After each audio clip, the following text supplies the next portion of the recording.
Assalamu alaikum wa rahmatullahi wa barakatuh. Bismillahir Rahmanir Rahim.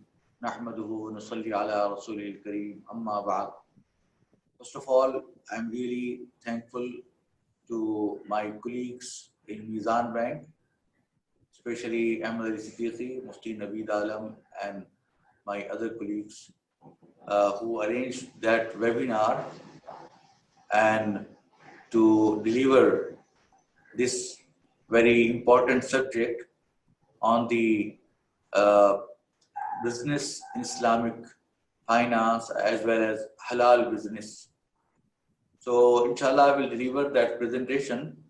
And before that, I would like to mention something that Alhamdulillah, Allah subhanahu wa ta'ala has created us as Muslim, and it is our obligation, being a Muslim, to completely follow Islamic rules and Islamic teachings. It is not just to perform particular ibadat or worshipping. We have to abide by or follow the noble seerah and the way of life of our Holy Prophet Muhammad sallallahu alaihi wasallam. The Holy Quran says, "Qul in kuntum tuhibbuna Allah fattabi'uni yuhibbukum Allah," which means that Allah subhanahu wa ta'ala says that a Nabi or O Messenger, if you do love with me, then you have to follow me, follow the Messenger sallallahu alaihi wasallam. Then Allah subhanahu wa ta'ala will love you.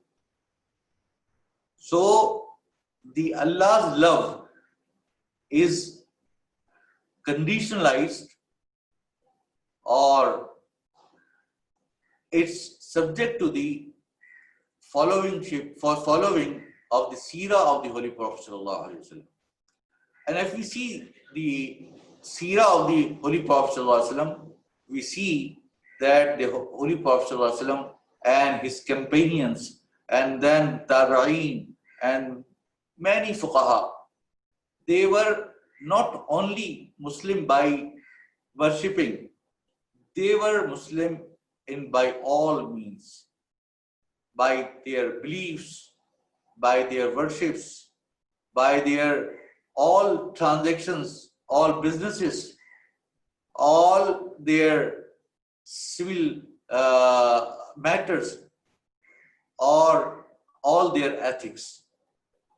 So we have to complete all these rules and regulations of Islam. Until unless we do so, we cannot become a complete Muslim. Ya ayyuhalladhina amanu udkhulu fis-silmi kafa. O who believers, enter Islam completely. So we have to enter in Islam completely, not by pick and choose, that we will pick something which we like or we do not use those things which we do not like. Among them, it is very important thing is our sources of income. Basically, we will come to Islamic banking concept later, but we go towards the Islamic concept of businesses.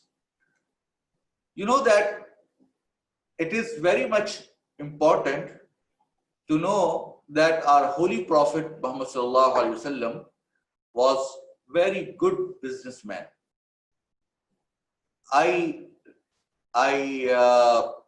read many ahadith and many stories of the Holy Prophet sallallahu alaihi wasallam in which he did partnership, he did mudaraba, he did business there were Huzur Pak Sallallahu Alaihi Wasallam who did mudarba with Hazrat Khadija radiallahu anha, and he did partnership with Abdullah ibn Saib, who was one of the companion, and he says that he was the Holy Prophet Sallallahu Alaihi Wasallam was his partner in the days of Jahiliyyah or ignorance, and he was not arguing on any particular thing, and he was not fighting or not conflicting on any matter.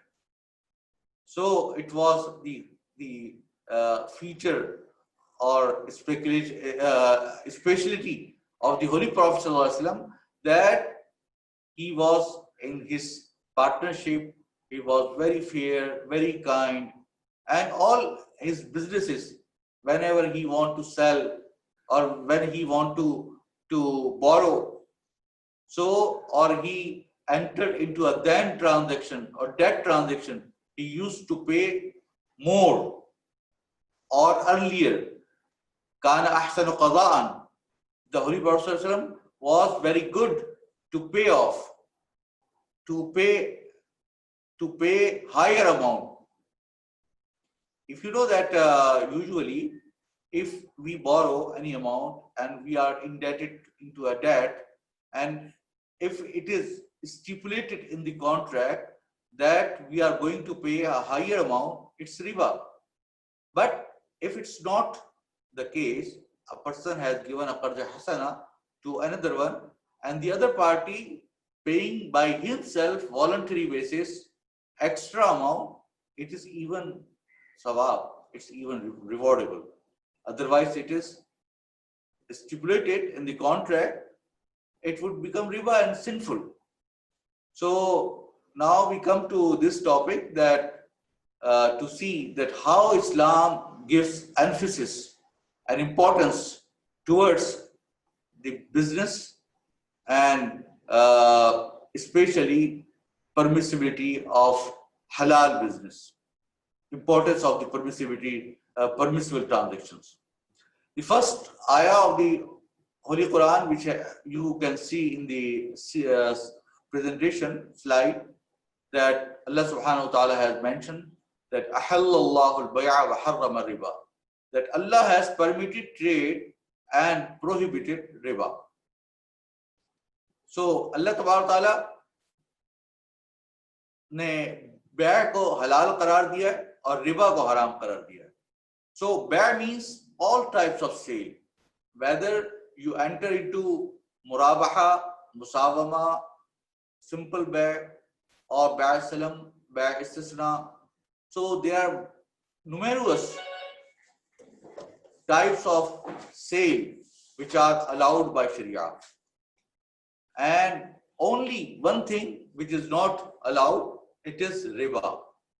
So that is why all scholars say that the origin in all transactions is permissibility, unless otherwise told or stated.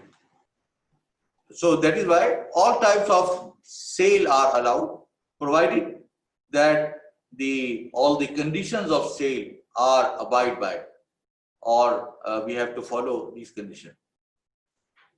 So this is mentioned here that Allah ने तिजारत को हलाल और रिबा को हराम करार दिया है.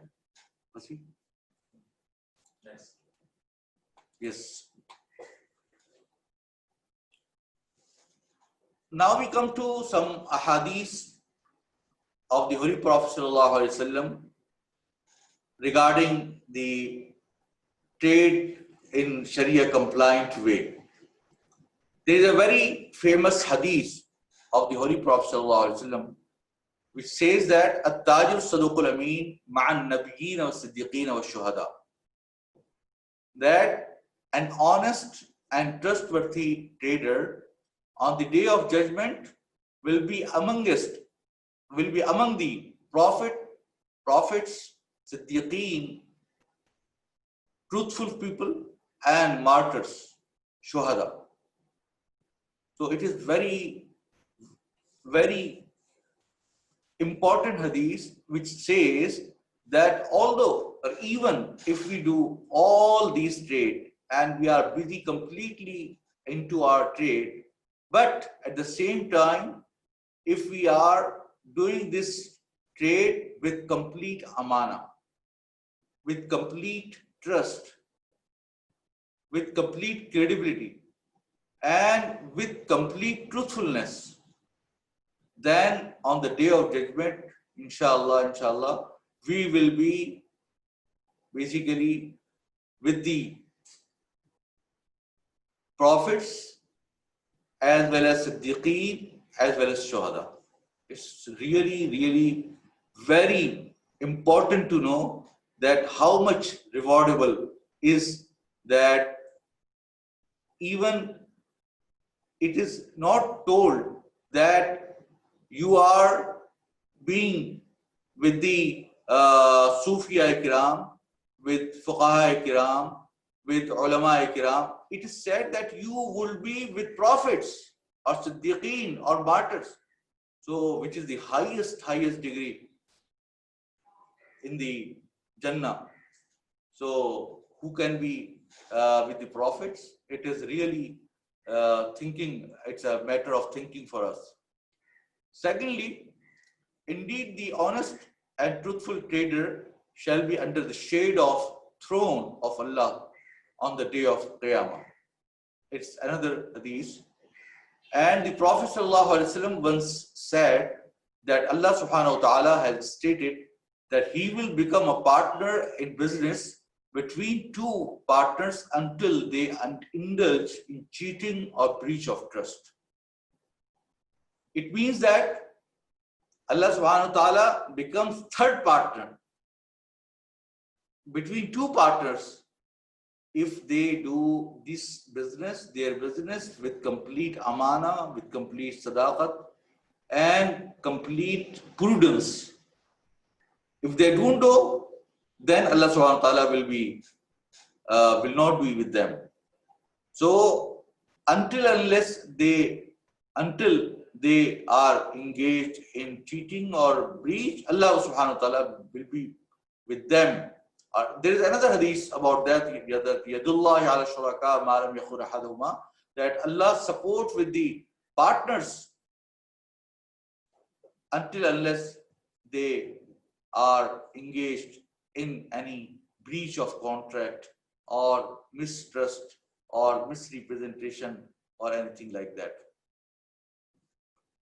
So these are some hadiths which were basically telling us that these are very important for us to do business in the right way. Now, it is a question that what is the lawfulness of livelihood in our matters.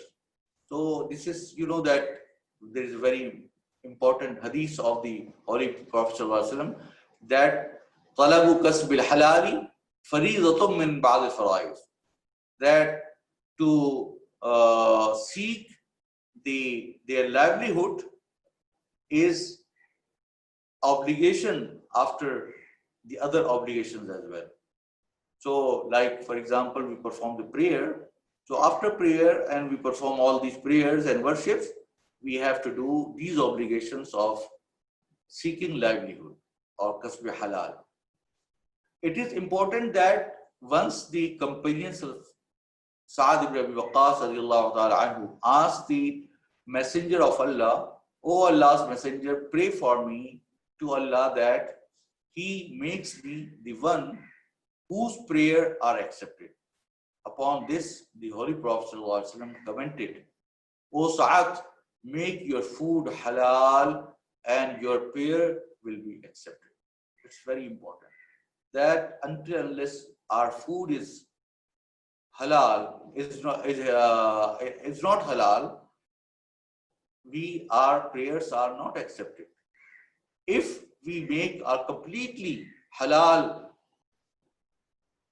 our livelihood and everything which we eat is completely halal sources, then inshallah our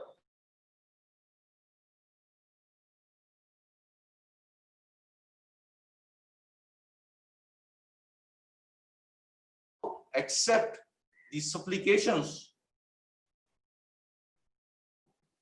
because your sources of income is impure. So if our sources of income are impure, or they are not halal, or they are from prohibited sources, then our supplications, our dua will not be accepted. So there are so many people who are doing dua with complete khushu or khuzu by raising their hands. Their clothes are even torn, but Allah subhanahu wa ta'ala, Hadith says that will not accept their dua because their sources of income is not halal. So it is very much important for us to know. On the day of judgment, a person will not be moved from the place where he stands until he is asked about the sources of his income and the ways he spent it. The first question after standing in the day of Qiyamah, on the day of judgment, will be asked that where you earn your livelihood from and where you have spent it. These are among the first questions which we will be asked. So, you know that we have to really consider all these things very carefully. You know, nowadays we are in the COVID situation, in COVID-19 situation, and you know, it is basically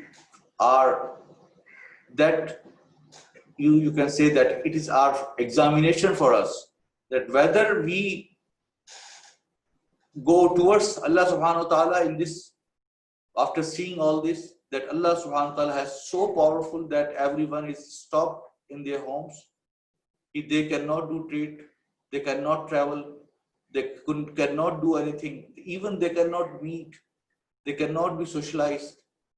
So Allah subhanahu wa ta'ala's power, by a very minute thing which we even are not able to see, and still Allah subhanahu wa ta'ala has completely shut down for last 6 months or 5 months. The whole world, everything from everywhere is completely shut down. So it is because of our sins. There are so many Quranic verses saying about that ma asabakum min musibatin, whatever you receive, any musibat or any problem, it is from Allah subhanahu wa ta'ala. Nothing can be happened without the permission of Allah subhanahu wa ta'ala. Why it is that? It's because of our means, our being a Muslim, or even humans doing sinful acts, zulm, and so many ma'asi. So we have to, now it's a time that we have to see that whether our muamalat, our social interaction and all these things are completely halal or not. Now we come to the third one, which is Abu Hurairah radiallahu ta'ala narrated that the Prophet sallallahu alaihi wasallam said that Inna Allah tayyibun la yaqulu illa tayyiban wa inna Allah amara al-mu'minina bima amara bil mursalin faqala ya ayyuha rusul kulu min at-tayyibat wa'amalu salihan faqala ta'ala ya ayyuha alladhina amanu kulu min at-tayyibati ma razaqnakum. So, O people of Allah, Allah is tayyib. Allah is tayyib, and He only accepts that which is pure. Allah has commanded the believers what He has commanded the messenger. For He said, O messengers, eat from the pure food and do right.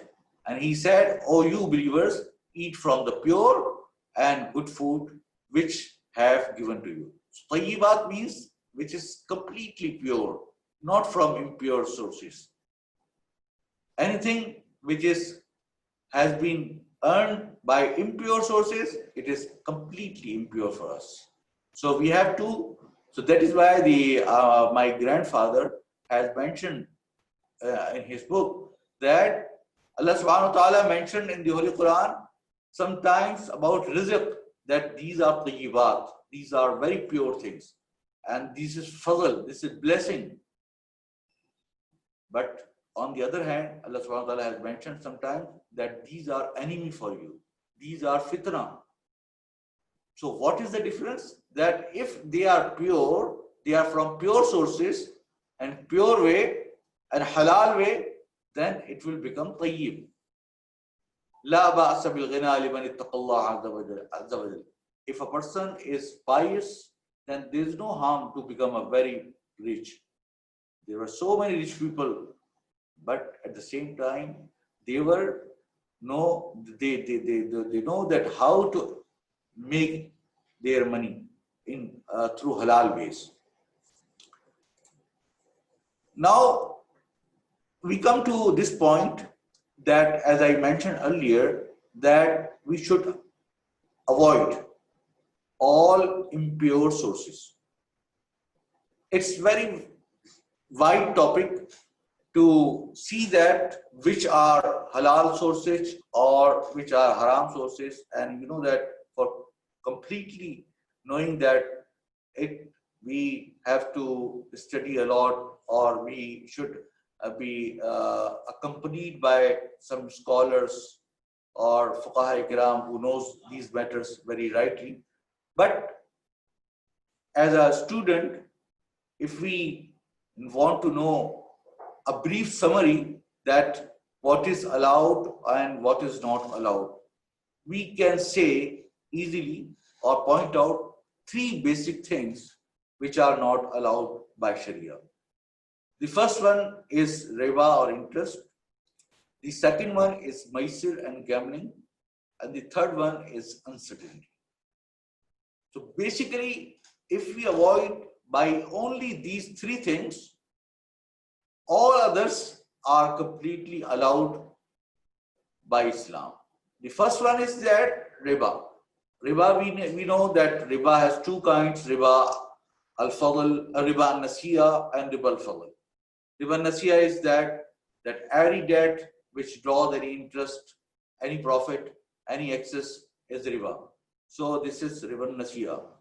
And riba al-fadl is basically mentioned by the Holy Prophet ﷺ in a hadith that there are 6 commodities. If they are exchanged by them, either heterogeneous or homogeneous. So he has mentioned if they are exchanged homogeneously, then any excess, I mean difference in quantity, as well as deferment, which is the credit, is not allowed. Or if they are sold heterogeneously, then the difference in quantity is allowed, but the credit is not allowed. So this is the main ruling about these 6 things, that which are the gold, silver, dates, salt, barley, and wheat. So these 6 things which are exchanged with among themselves. But there are some other fuqaha that they have mentioned that it's not basically based on only these things, but whatever has that particular illa or basic counter thing, counter or basic foundation, which is that the measurement or homogeneously. So it's anything if weighable or measurable, and secondly, if it is sold homogeneously, then it will be basically if this basic cause is found in anything like in rice. Rice is, for example, is not among these 6 things, but since it is a weighable weight, it is sold through weight. So anything which is sold through weight or through measures, so it will be considered in these. But a thing which is sold by counting, for example, countable, adadi, so then it is not, like eggs, like computers, like mobiles. So they are the countable things. So there are some other views of the others Aimma Kiram about that. That which what should be the criteria to include these things. So inshallah you can read it in my other books and my father's book, inshallah. And the second thing is maisir or gambling. All these speculative transactions, all gamblings, these are like short sale, forward sale, future sale, hedging, derivatives. These are all included in these types of things. Uncertainty. Uncertainty means that if a thing is not completely known at the time of transaction, if it can lead to a dispute, so it is not allowed by Sharia. So these are three things which are not but by allowed by Sharia. Other than this, and it's completely, you can see the details in my book and the other books as well.